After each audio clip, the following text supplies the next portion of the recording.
Welcome to the New Books Network.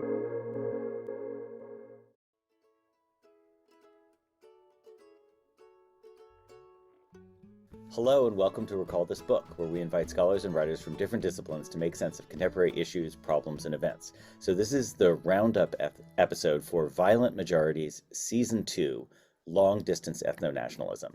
And it's hosted once again by our two fabulous anthropologists. I shouldn't say our two fabulous anthropologists, by two fabulous anthropologists, Ajanta Subramanian and Laurie Allen. The topic is what happens to ethnonationalism in dispersed ethnic communities that remain anchored or somehow tied to politics back in their putative homeland.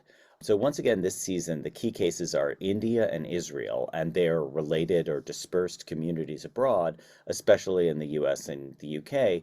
But the implications of the various discussions, I think, go quite a bit further than that. So the guests for episodes 1 and 2 were Peter Beinart and Subir Sinha. And if you have not yet listened to episodes 1 and 2, you'll probably want to go back into your feed and do that right now. Welcome back. Okay, so the other preparatory note is that this trio of conversations about ethno-nationalism at a distance builds on our three-part season 1 from early 2024 that you can also go back and listen to now, or you can read in our partner publication, Public Books, where it was published as a set of articles, which are linked in our show notes.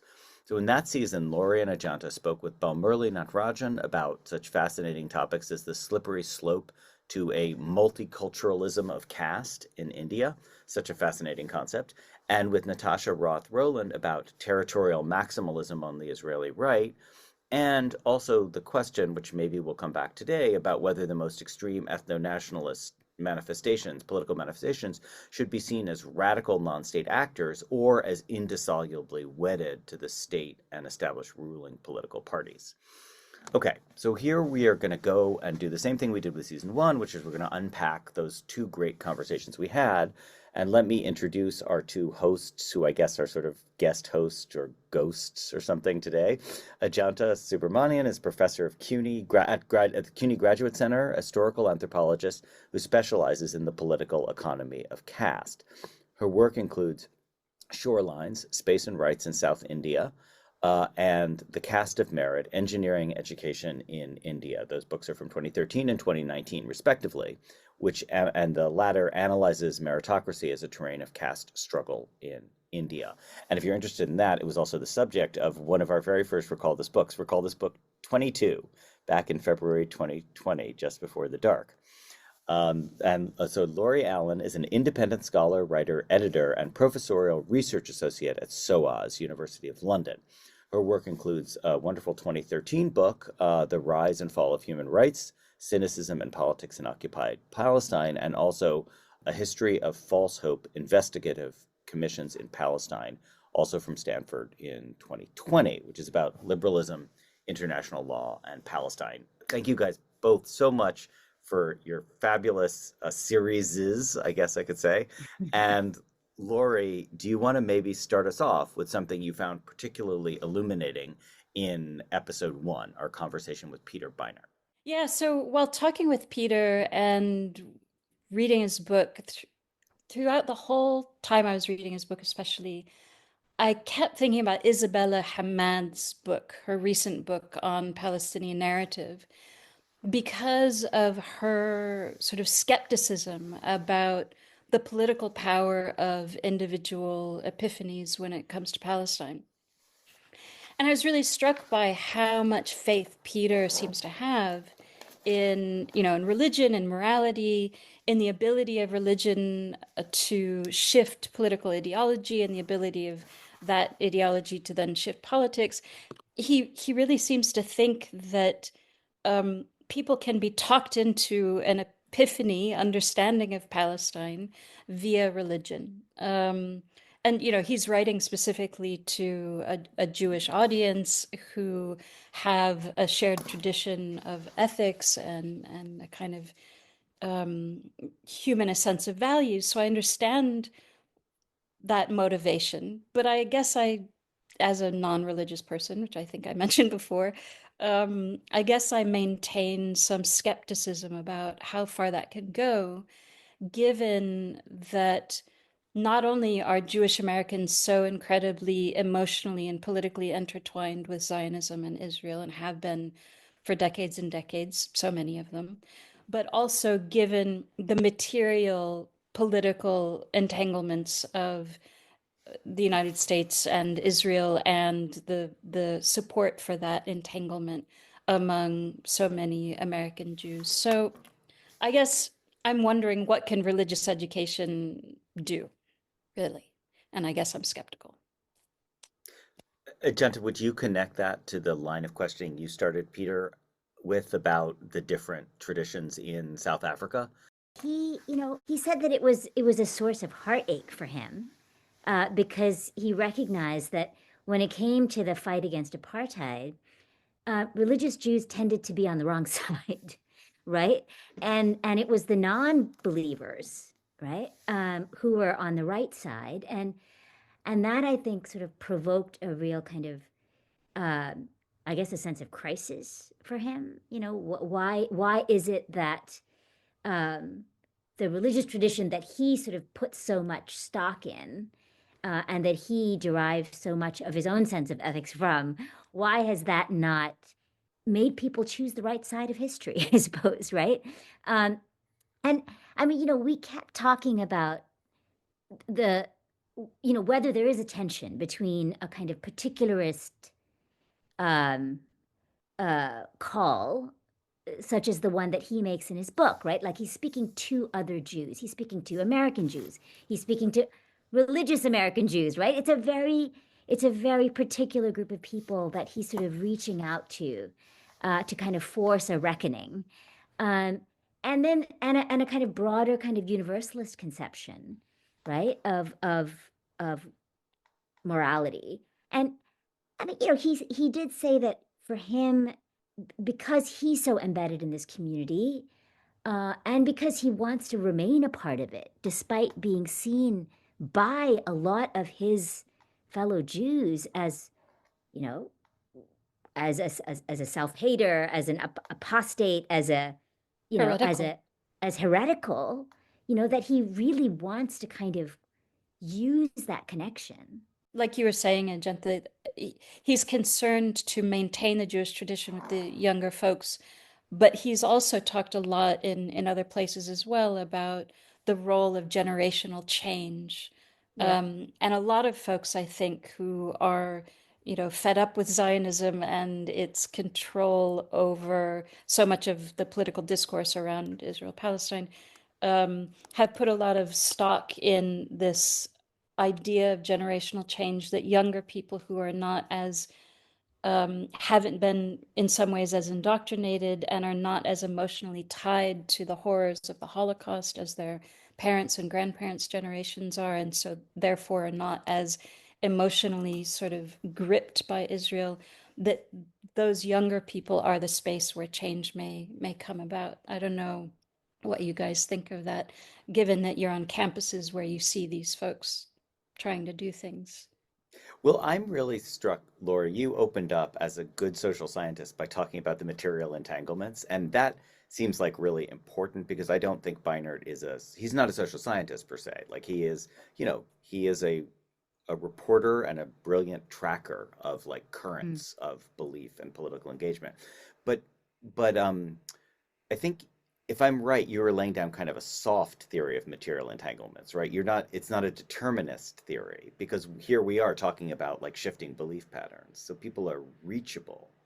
There are incredible forces that want to ensure the ongoing dominance of Zionism and Jewish supremacy in Israel, and it's tied to a military-industrial complex in which the United States makes all kinds of money, and lots of Israelis do as well.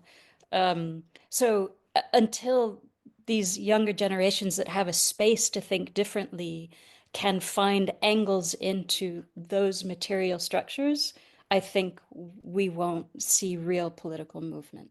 I don't know that the enduring kind of material support for the existing status quo, right? Um, I don't know that is now perfectly reflected in in a sort of common sense about Zionism. I mean, I think what we're seeing is that Zionists have in many ways lost the moral high ground, And that's right? precisely And I why think, that's why yes, this and kind of that's authoritarian repression comes in, right? When hegemony is lost. absolutely. But now, if we think of Zionism as no longer hegemonic to the same degree, that it's become it's been rendered sort of naked, right? As a form of brute force, um, then I think that's a kind of opening, right? It doesn't seem like suasion is as much the name of the game as just naked force, right? So it's the force of law on this side. It's the force of arms on that side. I mean, it's just repression all around, right? Can we maybe talk about that? I've been trying to formulate this question, and you guys are going to formulate it better because this is your profession. But I've been trying to formulate this question about what it means to be like living in a melting pot society as a minority and throwing your support, like ideologically or spiritually or financially, behind majoritarianism, at a distance. And Agenta, I really hear what you're saying. You're talking about like the nakedness, like Zionism standing exposed as like worshiping only itself or relying only on force. But but there's this other tension, which is the problem of like how do you live as a minority subject of a pluralistic society and throw your allegiance behind, genuine belief of the sort that Peter is describing, but that we see in both the Indian and Israeli case, genuine belief in, the politics of ethnonationalism in the homeland.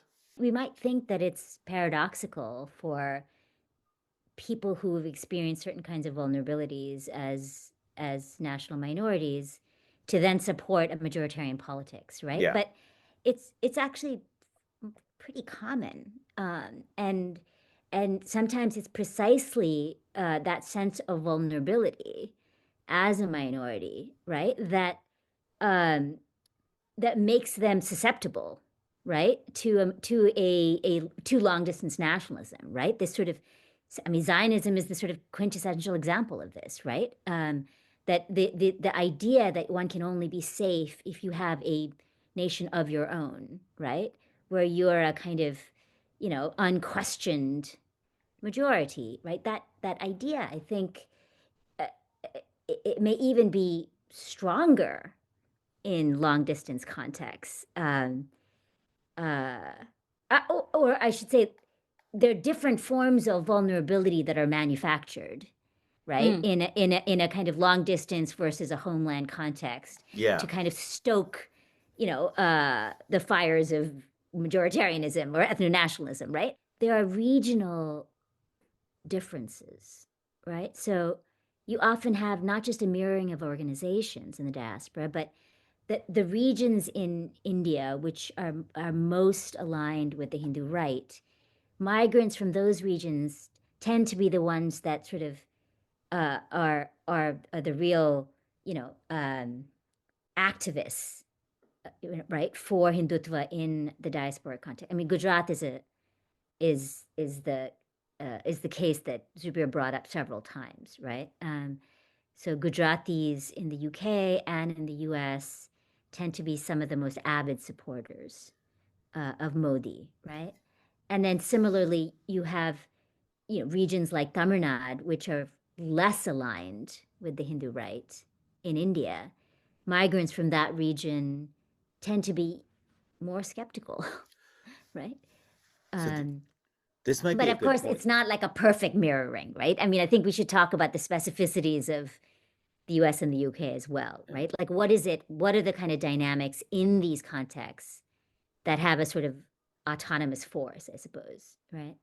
So this might be a good point to turn explicitly to think about Sabir, and maybe I could kick it off just by saying, to my uh, melting pot question. I thought one of Sabir's great points, and I'd be interested to hear how significant you guys think this is, was the point about misrecognition in the British body politic of what Mm. South Asian politics were actually doing in their emergent forms in the UK. So the naive version of that would be like I have this older liberal universalism model, and I automatically assume that, minority immigrant cultures inside the UK, to the extent that they form political bases, are going to tend towards, I don't know, universalism, tolerance, minoritarian visions of coexistence.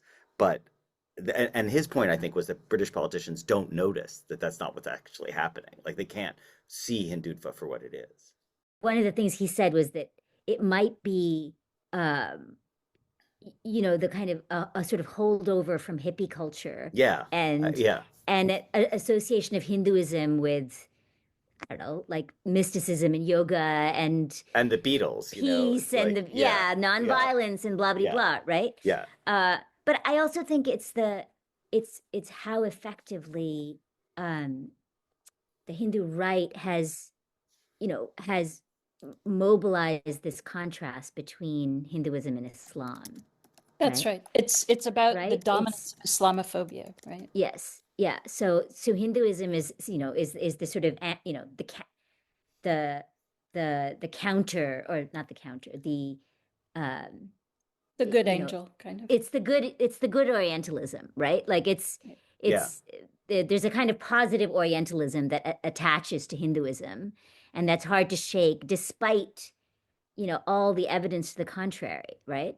Well, and when you read a book like Edward Anderson's, he does show how much effort Hindutva, especially in the UK, has put into cloaking its actual Hindutva far right horrific politics in languages and organizations that pretend to be just charity and just, civic niceness and cleaning up Hmm. the neighborhood and so on. So, this is being done very intentionally. So it may be that British politicians are just overly focused on things that align with their knee-jerk Islamophobia, but they are also being subject to a very specific game plan by Hindutva. So, Jetta, do you want to talk more about other points that Subir made that you thought were crucial for us to think about? Yeah. So one of the things that I thought was super important was his point about how much contemporary populism, how parasitic it is on democracy, and Hmm. on electoral democracy in particular, right? That populism sort of requires a sort of, what did he call it? Sort of popular ratification, Mm. right? In the electoral process, to sort of legitimize itself, right? But that popular ratification through electoral democracy is always coupled with forms of spectacular violence, right? Sort of extra legal, sort of extra democratic, right, mechanisms. Um, and I did wonder about how that translates transnationally, right? Um, I mean, in a weird way, in the case of Zionism, I think we are seeing how, even though Jews are a minority in the United States, that they've effectively kind of, Zionism has hitched its wagon effectively to a kind of majoritarian populism. It's weird to think of minority populism, right? Like that's not Yeah, something yeah, that that right. seems so contradictory. But in the case of Zionism now, there's a weird way in which Zionism and majoritarian populism have become so entwined that, like, to be a good, white Christian nationalist is to support Israel, right? Uh, I don't know whether that is possible for Hindutva in the US. I mean, I was thinking about this. Like, could I imagine Hindutva in the US being so successful as to be able to sort of ride the wave of majoritarian populism? And I mean, I wonder whether common sense notions of racial difference Yeah, right. Yeah. it, are a barrier to that, right? Like, can Hindus be whitened to the same degree as Jews have been whitened in the United I, States. I don't think so, because I mean we have to think about what has gone into that merging of Christian Zionism and other political Zionism in the US, and it's built on a very long Judeo-Christian Yes. mythology and biblical fantasies that have been that are still things that American Christians believe and hold on to. But isn't there a client state? Sorry for interrupting, Larry, but isn't there That's right. also a client state geopolitical element to it too, which we could imagine emerging more for India? That is, that Israel, I It's true. understand that the US Yes. makes alliances all over, but I mean, if you look at the disproportionate amount of military aid, there's Yeah. there's a doubling down there, so that I think lots of people who don't probably think too much about the importance of Jewish identity in the Middle East do think about it as a, Mm, you know, an aircraft carrier, a moored aircraft carrier mm, on the mm, edge of the Mediterranean. mm, mm. And if we're Yes. talking, sorry, go ahead, Ajanta. So, I mean, so just to kind of extend that point, so if the kind of if India becomes geopolitically essential Right. to U.S. interests, then Counter perhaps to China or, yeah. right, we might see a similar kind of suturing of Hindutva and majoritarian populism in the United States. I just think that the cultural, ideological dimension of that will be a lot harder than it was with Zionism. It sort of hinges on the ways that the model minority paradigm works, because it does seem like in ways that we could maybe talk about with the UK and the US, that the South Asian Yep. diaspora seems more like fitting in the Korean American, or going back the Mm-hmm. Jewish American model minority Yep. paradigm, whereas in England it's obviously a really different situation. And it's very much class distinguished, right? I guess I sort of wanted to think more about how this dyad is representative or maybe at the core of a much broader kind of global far right Mm, scene. And just as India and Modi have glommed on to the masculinism of Israel and Netanyahu, so has Orban and all the rest of this clique of far right wing bastards.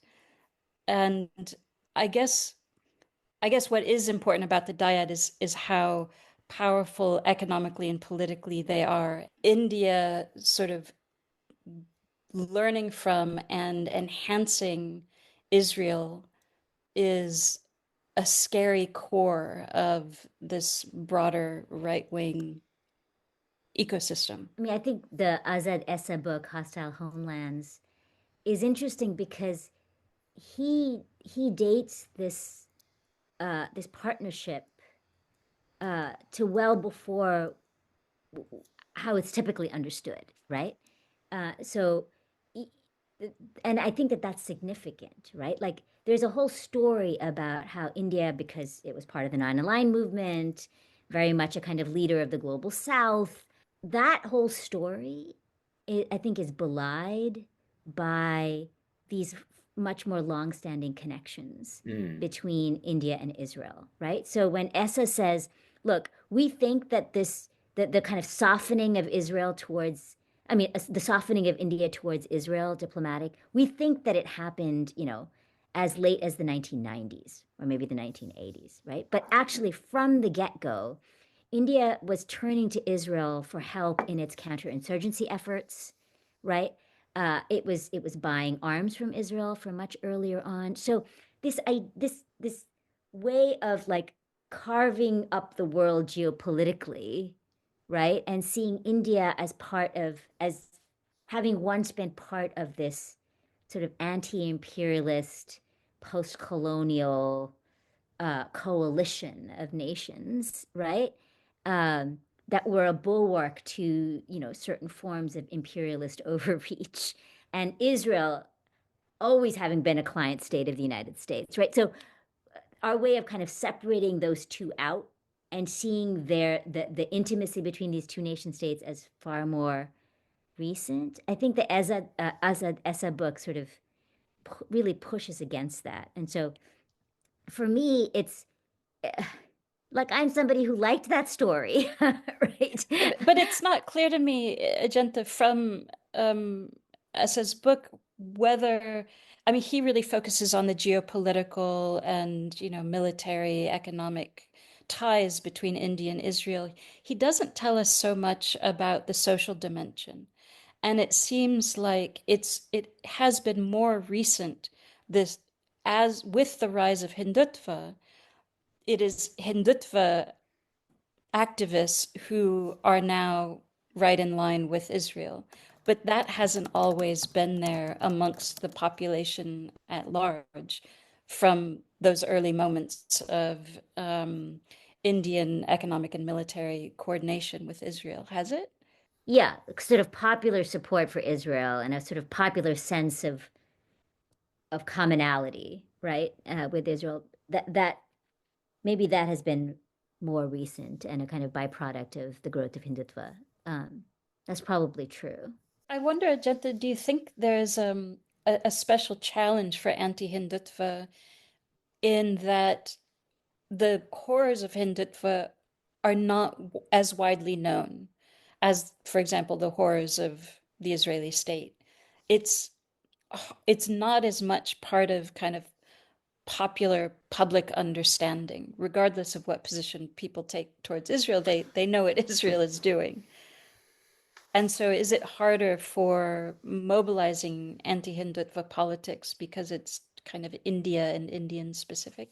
It's probably harder to grow an alliance against Hindutva beyond the South Asian population because the horrors of Hindutva are not as well known to the general kind of U.S. or U.K. public. This genocide has really sort of put the horrors of Israel right in sort of public view, but I don't know how much recognition there was of the excesses of Israeli ethnonationalism before the last whatever 10 years.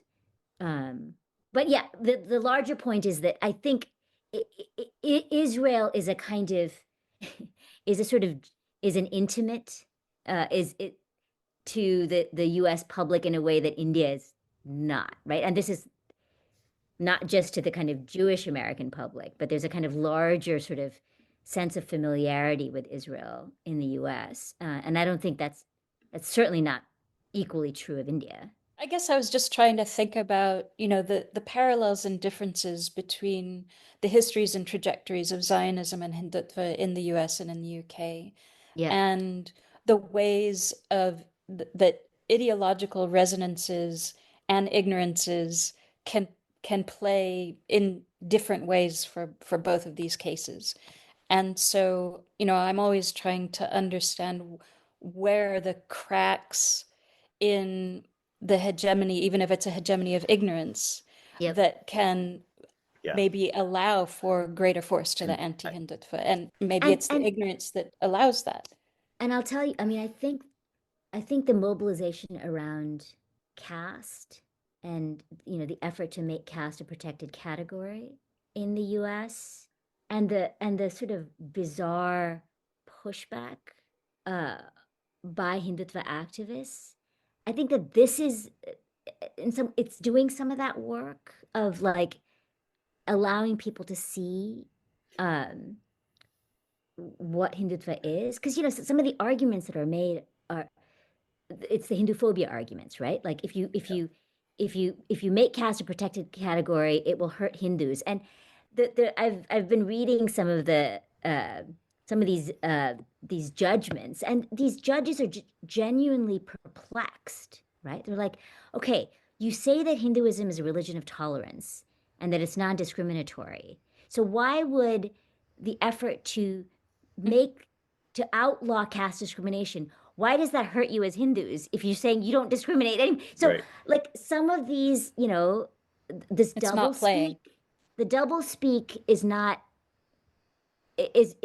becoming more visible, right? So it's you're seeing the kind of difficulty of putting the idea of minority religious sentiment, civil rights, etc., putting that together with denying oppressed castes their rights. Like that's just not aligning Yeah. neatly, And right? Jetta, I heard you earlier making the point about Zionism at the moment now, like in 2023 onward, becoming a place where there's sort of naked disconnection between ideology and practice is visible. But I think there's another interesting story to tell about like the death of the category of liberal Zionism, which happened a lot earlier in the U.S., right? Like if you think about 1967, there was a generational shift earlier among Jewish Americans as well. Like, I mean, I just know it because my parents sort of comfortably belonged to this liberal Zionism where you didn't really think the ideology seemed very consonant with your American beliefs as a universalist cosmopolitan. And then 67 actually pushed into focus. People had to kind of reckon with the fact that it wasn't. And, we had Shaul Magid on Recall This Book talking about the rise of Meir Kahane. And his point was that, like, Kahane is the person who was like, yeah, let's just nakedly and unapologetically take, Mm. white power as our paradigm and talk about Jewish power.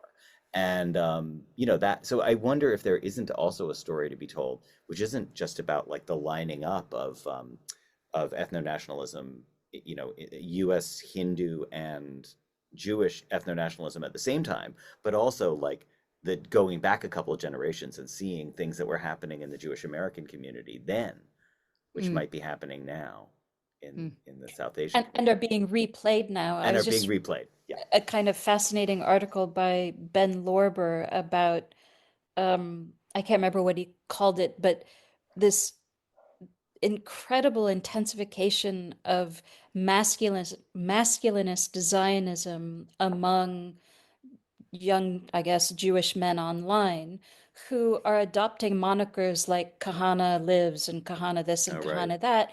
And their sort of mode is to proudly proclaim themselves fascist, anti-liberal, you know, awful, awful things proudly claimed. And that's, as you said, that's precisely what Kahana did. And I'm just, I'm struck in this moment when democratic and international law norms have been so deeply eroded that we're not even going to be seeing the mobilization of hurt sentiment anymore. These folks aren't even going to try the liberal game anymore. It's going to be more and more about proclaiming preeminence Mm. and I mean this I'm just in such a bad mood, so this is where my discussion is going. Maybe I Yeah, jumped well, out that's the what boot. happens when But you I record your don't. conversation the day after the inauguration. So, yeah. Sorry. But I think that the wounded sentiment stuff is just. I don't think. I think supremacy and victimhood work very nicely together. That's true. Yeah. That's true. You know. I guess what I And was in saying is fact, that and in fact, you need it. You need it, right? You need a sense, like, how do you need that sense of grievance, right?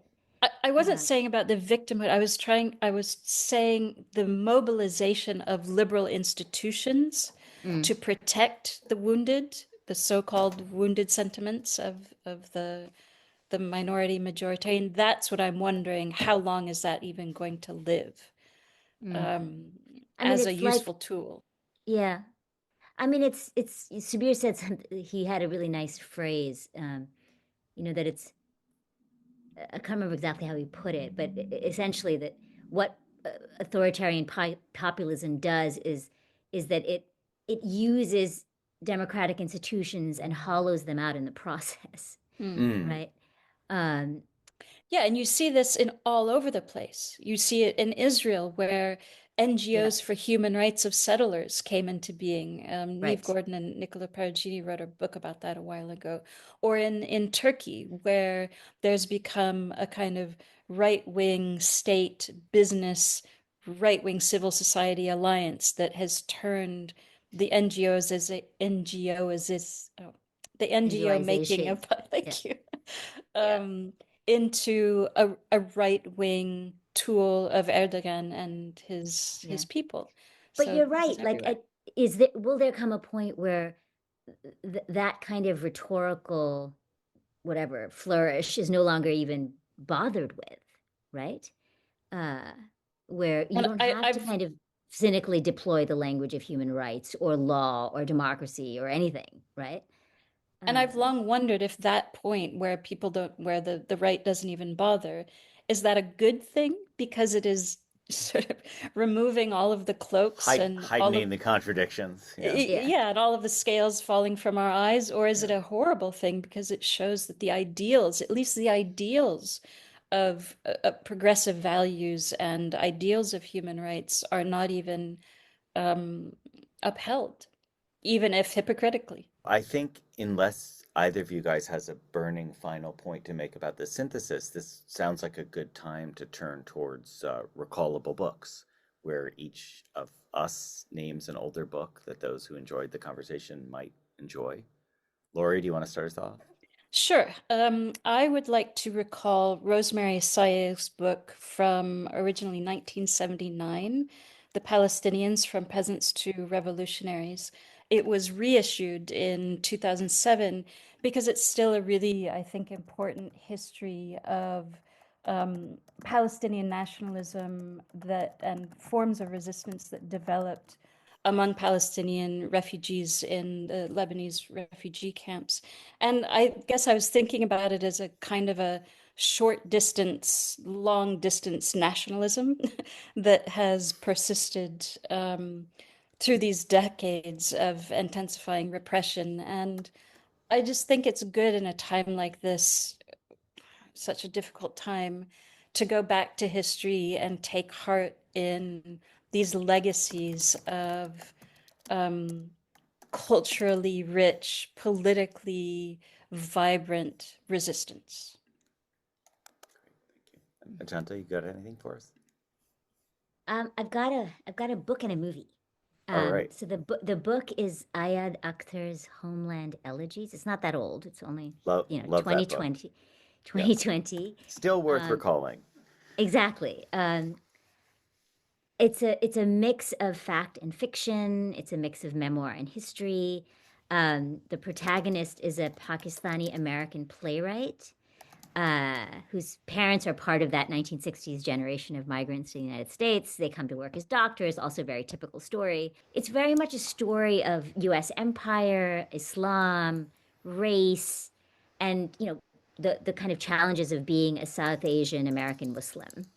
Um, Really very readable, just really, really good. And then just as a second mini plug, I went back and watched Mississippi Masala again from 1991, and I have to say, like, I remember it as this kind of steamy interracial romance, right? But it's actually this really interesting account of uh, sort of Gujarati migration, right, to East Africa and to the United States, and so much of it is about this like relationship of Indians to Black people in both contexts.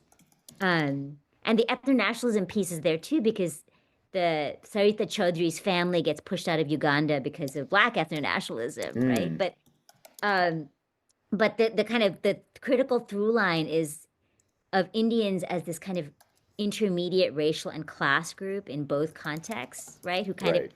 internalize and enact a sense of superiority to Black people, and how that all sort of pans out. So I'm gonna just throw in. I'm not gonna speak at length, but I would say apropos of the final context of the Meyer Kahane, I was gonna praise Paul Brynis's book Tough Jews from the Mm. 1980s, which I thought was great about the rise of that kind of racist bro-y culture that you're describing, especially in a military context.